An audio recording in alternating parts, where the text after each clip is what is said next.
बिस्मिल्लाहिर्रहमानिर्रहीम। अस्सलाम वालेकुम स्टूडेंट्स, मैं हूं हसन फरीद, आपका फिजिक्स टीचर। लास्ट टाइम हमारा जो टॉपिक था वो था डॉट या स्केलर प्रोडक्ट। आज का हमारा टॉपिक है वेक्टर या क्रॉस प्रोडक्ट। तो आइए देखते हैं कि वेक्टर प्रोडक्ट है क्या और ये किस तरह से डॉट प्रोडक्ट से डिफरेंट है।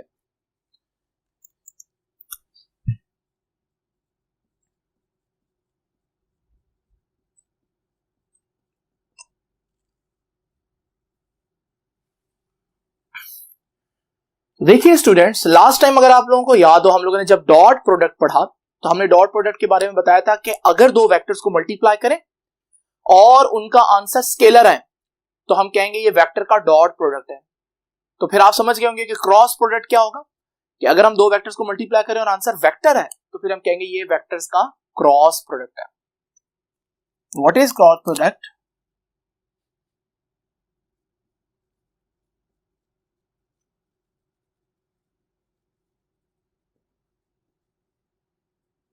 If the product of two vectors results in a vector quantity, अगर दो वेक्टर्स का मल्टीप्लिकेशन एक नया वेक्टर हो, then it is called a cross product। तो हम इसे बोलेंगे कि ये वेक्टर्स का क्रॉस प्रोडक्ट है। जरा देखते हैं इसका फॉर्मूला क्या बनेगा। अगर आपको याद हो, डॉट का फॉर्मूला था a dot B is equal to A B cos theta. इसका फॉर्मूला क्या है? पहले तो हम इनको डॉट नहीं लिखेंगे। जब दो वेक्टर्स का क्रॉस प्रोडक्ट ले रहे होते हैं तो हम ये क्रॉस से रिप्रेजेंट करते हैं, मतलब इसका भी मल्टीप्लीकेशन है। अब इसका answer A B cos theta नहीं है, बल्कि इसका आंसर है ए बी साइन थीटा। तो आपने सबसे पहला फर्क जो नोट किया वो ये है कि वहां b के साथ cos थीटा आता था, यहां b के साथ sin थीटा है, यानी कि हम वर्टिकल कंपोनेंट को ज्यादा अहमियत दे रहे हैं। दूसरी बात, a मैग्नीट्यूड है, b भी मैग्नीट्यूड है और एंगल का साइन भी मैग्नीट्यूड है। ये तो सारी चीज मैग्नीट्यूड है, लेकिन मैंने बताया कि आंसर क्या आना चाहिए? आंसर तो एक वेक्टर आना चाहिए। तो फिर यहां पर मुझे कोई यूनिट वेक्टर भी लगाना पड़ेगा और ये यूनिट वेक्टर जो है वो a क्रॉस b की डायरेक्शन बताएगा। तो ये जरा देखते हैं कि n हैट क्या है। n hat is the unit vector. ये यूनिट वेक्टर है, किसकी डायरेक्शन बता रहा है? It gives the direction of a cross b। तो ये a क्रॉस b की डायरेक्शन बताएगा। कहां होगी इसकी डायरेक्शन, जरा देखते हैं। n hat is always perpendicular to the plane containing a and b। जिस प्लेन के अंदर a और b आ रहे होंगे, n हैट हमेशा उस प्लेन के परपेंडिकुलर होगा। जस्ट इमेजिन करें ये मेरे पास तीन मार्कर्स हैं, ये दो मार्कर्स जो हैं ये वेक्टर्स a और b हैं। अब अगर मैं इस तरह से देखूं तो ये एक प्लेन के ऊपर आ सकते हैं। ये हमारे पास दो वेक्टर्स हैं। अब मैं इन दोनों वेक्टर्स के इस प्लेन के परपेंडिकुलर अगर एक वेक्टर लगाऊं तो वो ऐसे लगे। ये वेक्टर शो कर रहा है n हैट की डायरेक्शन। तो अगर ये a है, ये b है, तो ये n हैट।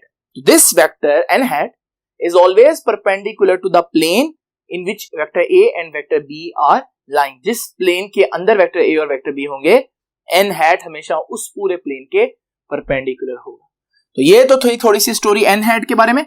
अगर मैं यही डायग्राम जो अभी आप लोगों के सामने बनाई है, इसकी मदद से जरा मैं इसको आपके सामने यूं बना देता हूं। तो ये है vector a,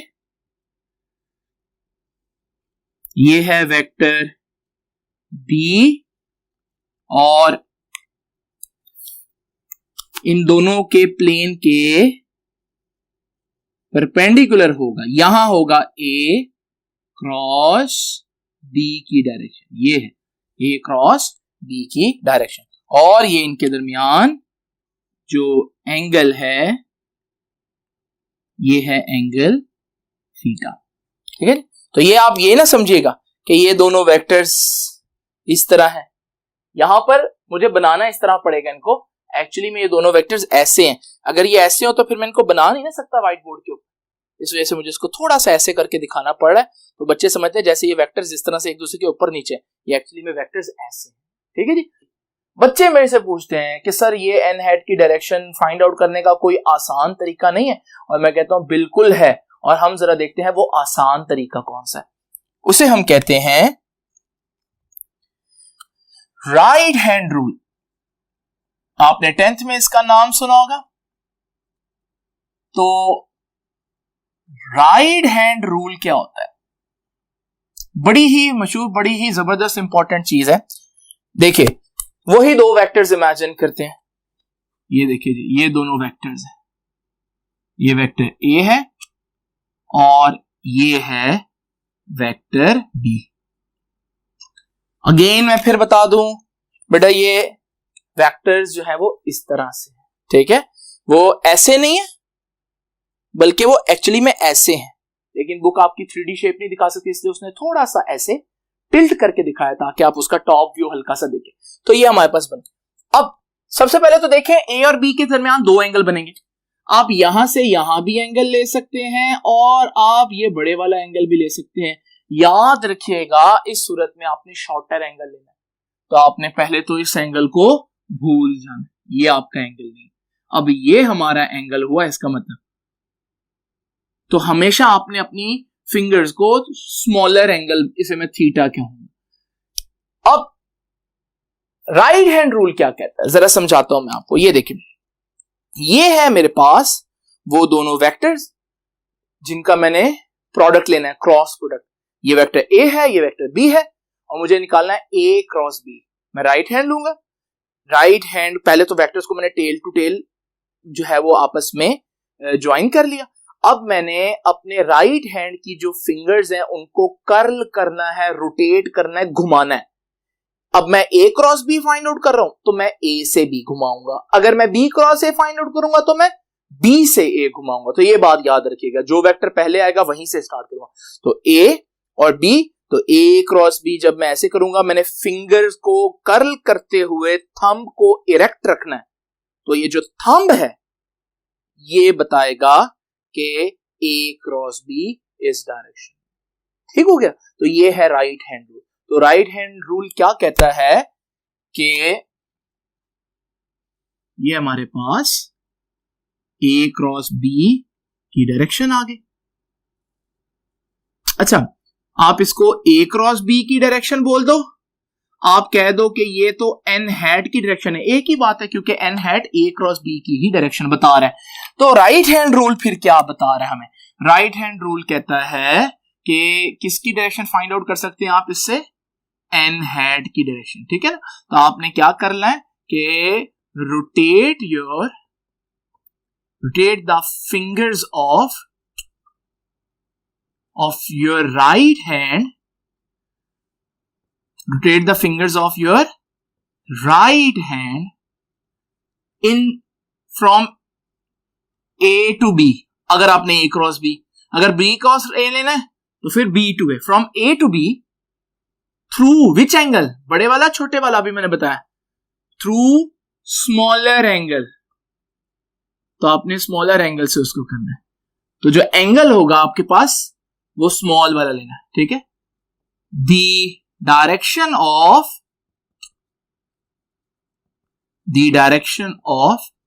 erect thumb will show the direction of A cross B भी कह सकते हैं और एन हैट भी कह सकते हैं, क्योंकि इसी की डायरेक्शन जो है वो हमारे पास राइट हैंड रूल में आएगा। आपको मजे की बात बताऊं, राइट हैंड रूल का दूसरा नाम, राइट हैंड रूल का दूसरा नाम है स्क्रू रूल। स्क्रू रूल, क्योंकि आपके पास जितने भी स्क्रूज हैं वो इस मेथड से ओपन किए जाते हैं। मैं सिंपल एग्जांपल लेता हूं, ये देखिए मेरे पास एक बॉटल है और मैं इस बॉटल का ये जो कैप है ये खोलना चाहता हूं।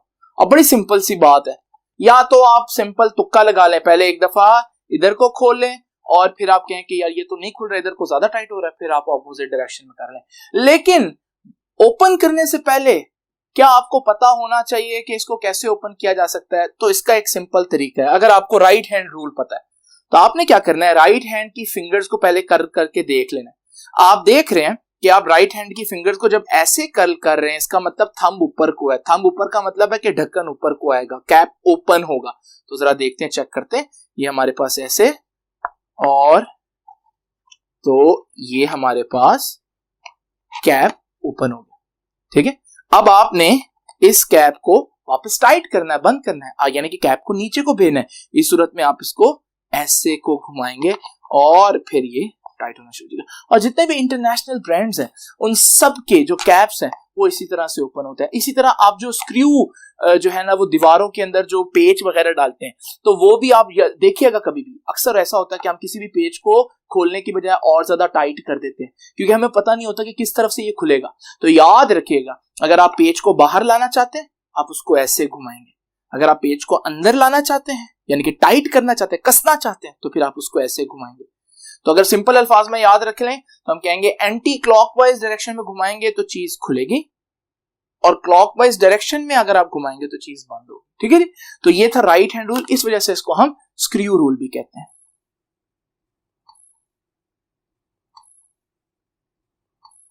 अब जरा हम डिस्कस करते हैं, हम लोगों ने डिस्कस कर लिया कि क्रॉस प्रोडक्ट क्या होता है, ठीक है।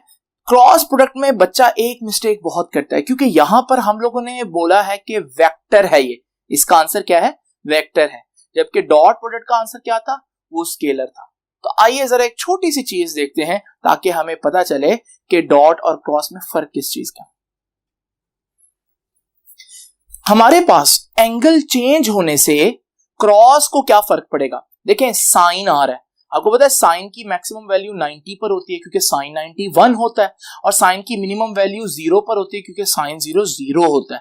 तो जरा देखें, ये मेरे पास रेड और ब्लू में ये दो वेक्टर्स ए और बी हैं, और ये है इनका क्रॉस प्रोडक्ट जिसको मैंने ग्रीन से रिप्रेजेंट किया। अब जरा देखिए, जैसे जैसे मैं वेक्टर्स को खोलता जा रहा हूं यानी उनके दरमियान एंगल बढ़ रहा है, आपको मालूम है एंगल बढ़ेगा तो एंगल का साइन भी बढ़ेगा, और करते करते हमारे पास जो ग्रीन वेक्टर है यानी कि ए क्रॉस बी यानी कि जो आंसर है उसका भी जो मैग्नीट्यूड है वो बढ़ता जा रहा है, और जब 90 हुआ तो हमारे पास क्रॉस प्रोडक्ट जो है उसका मैग्नीट्यूड मैक्सिमम हो गया। उसके बाद मजीद एंगल बढ़ाएंगे, एंगल तो बढ़ेगा लेकिन एंगल की साइन की वैल्यू कम होगी, और इस वजह से मजीद एंगल बढ़ाने पर बजाय वेक्टर का जो मैग्नीट्यूड है वो ज्यादा हो, वो रिजल्टेंट वेक्टर का मैग्नीट्यूड कम होना शुरू हो जाएगा, और एक वेक्टर एक टाइम आएगा जब वो बिल्कुल एक दूसरे के ऑपोजिट हो जाएंगे ए और बी, और फिर हम देखेंगे ऑपोजिट होने के बाद रिजल्टेंट फिर से 0 हो गया। क्यों बोला, क्योंकि हमें मालूम है कि साइन 180 भी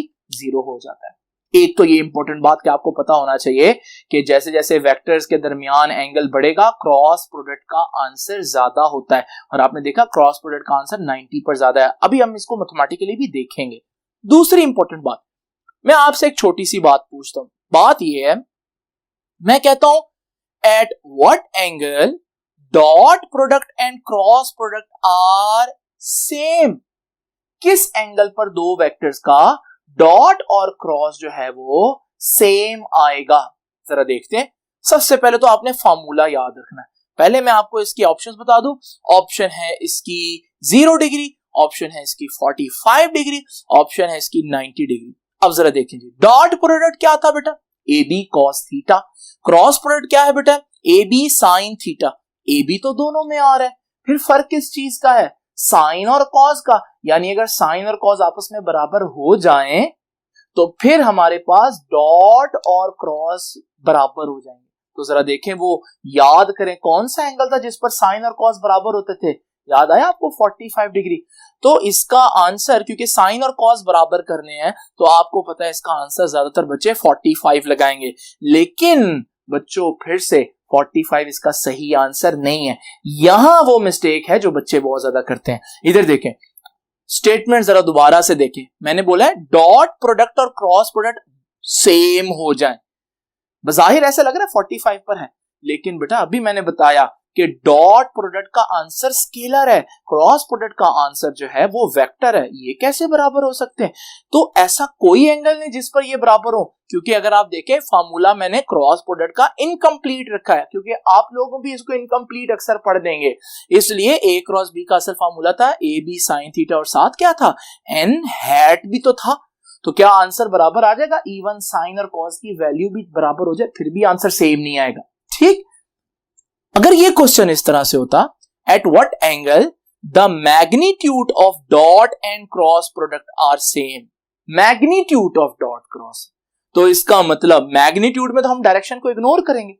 इस सूरत में फिर हमारे पास जब मैग्नीट्यूड नहीं होगा तो एन हैट तो खत्म हो जाएगा, तो फिर हमारे पास सिर्फ साइन और कॉस की ही बात है, और वो तो 45 डिग्री पर बराबर होते हैं। तो फिर यहां पर हमारे पास आंसर क्या होगा?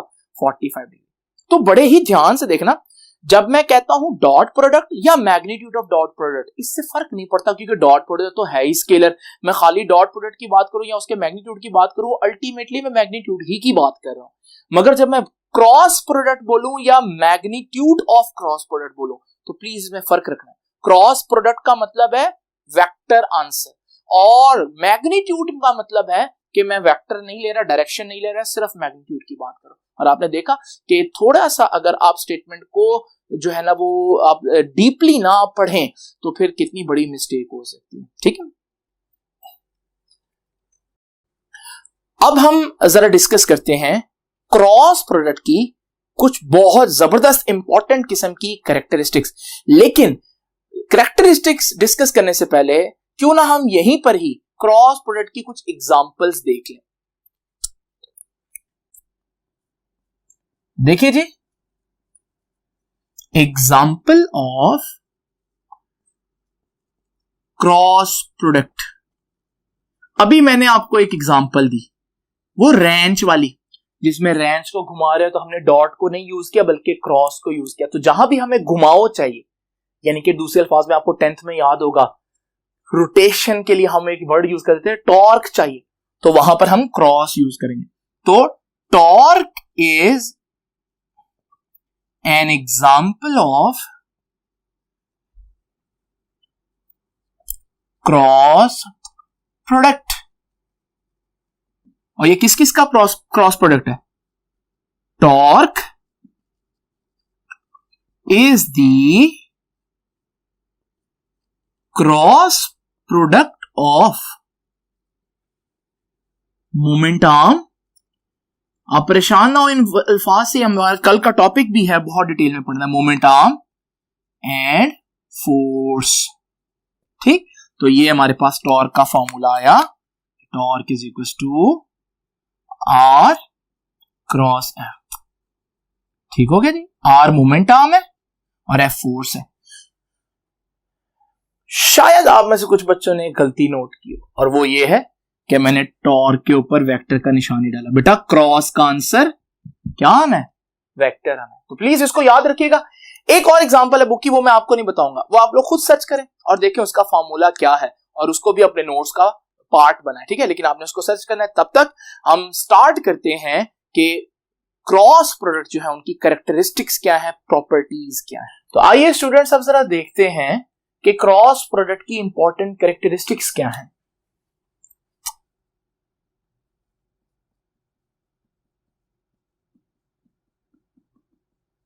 Characteristics of cross product।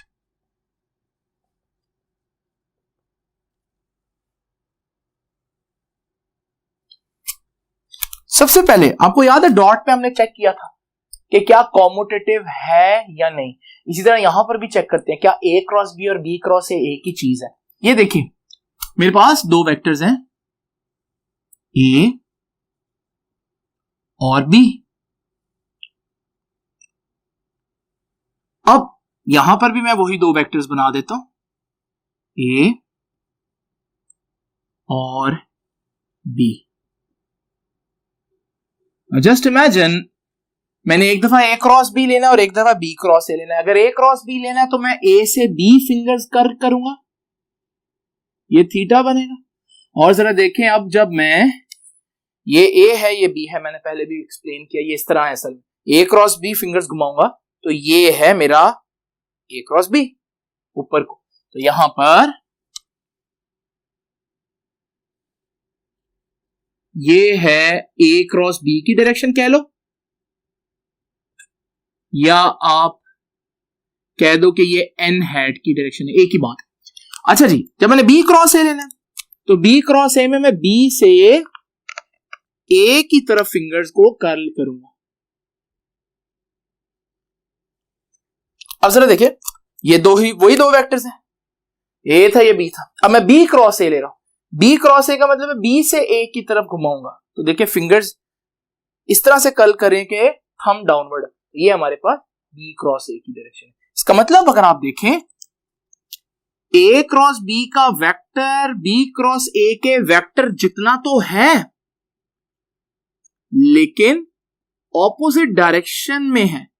इसका मतलब ए क्रॉस बी तो बी क्रॉस ए के बराबर नहीं आ रहा, मैग्नीट्यूड में बराबर है, लेकिन आपको पता है ना क्रॉस प्रोडक्ट में तो आंसर वेक्टर आता है। क्या मैं इन दो वेक्टर्स को बराबर कह सकता हूं? इवन उनकी लेंथ बराबर हो फिर भी नहीं कह सकता। तो इसका मतलब मैं कहूंगा ये बराबर मैग्नीट्यूड के हैं लेकिन ऑपोजिट डायरेक्शन में, इन्हें तो नेगेटिव वेक्टर्स नहीं कहते। इसका मतलब मैं कहूंगा ए क्रॉस बी का आंसर बी क्रॉस ए जितना तो है मगर डायरेक्शन ऑपोजिट है, और उसके लिए मैं नेगेटिव का साइन ऐड कर दूं। ठीक हो गया जी। तो ये है हमारे पास ए क्रॉस बी और बी क्रॉस ए का कंपैरिजन। यहां से क्या नतीजा निकला कि cross product is not commutative. आप इनफैक्ट इसको एंटी कॉम्यूटेटिव कह सकते हैं क्योंकि ये दोनों एक दूसरे के नेगेटिव के बराबर है। आपने देखा ए क्रॉस बी ऊपर को है और बी क्रॉस ए नीचे को है। अब जरा यहां एक एमसीक्यू देखते हैं। तो ये देखिए जी, मैं कहता हूं what is the angle between A cross B and minus B cross A. Angle मालूम करना हम लोगों ने इसकी, आपके पास आंसर्स हैं 0 डिग्री, 90 डिग्री, 180 डिग्री और डी ऑप्शन जो है वो नन ऑफ अबव है। जरा देखते हैं जी, आप बताइए आपको क्या लगता है ए क्रॉस बी और माइनस बी क्रॉस ए के दरमियान क्या एंगल है? अगर आप में से कुछ बच्चे 180 डिग्री सोच रहे हैं, क्यों भला? क्योंकि वो देख रहे हैं कि ए क्रॉस बी और बी क्रॉस ए इस डायरेक्शन में हमारे पास वो एक दूसरे के बिल्कुल ऑपोजिट आ रहे हैं। लेकिन अगर आप क्वेश्चन की स्टेटमेंट में जरा ध्यान से देखें तो आपको ए क्रॉस बी के साथ बी क्रॉस ए नहीं नजर आ रहा, माइनस बी क्रॉस ए नजर आ रहा। तो ए क्रॉस बी और इक्वेशन क्या लिखी है ब्लैक में कि ए क्रॉस बी और माइनस बी क्रॉस ए तो आपस में बराबर है, इसका मतलब ये सेम डायरेक्शन में। तो यहां पर हमारे पास इसका आंसर आएगा 0 डिग्री। अगर ए क्रॉस बी और बी क्रॉस ए का पूछूंगा तो फिर आंसर 180 डिग्री होगा। उसके बाद देखिए जी, तो ये हमें पता चला कि क्रॉस प्रोडक्ट जो है वो कॉम्यूटेटिव तो नहीं है। अब मजीद इसकी क्या कैरेक्टरिस्टिक्स है वो हम इसी लेक्चर के नेक्स्ट पार्ट में जरा डिटेल में देखते हैं। आप इन सारी चीजों के नोट्स बनाएं ताकि अच्छी तरह से आप इन चीजों की प्रिपरेशन कर सकें। आपसे मुलाकात होती है नेक्स्ट वीडियो में।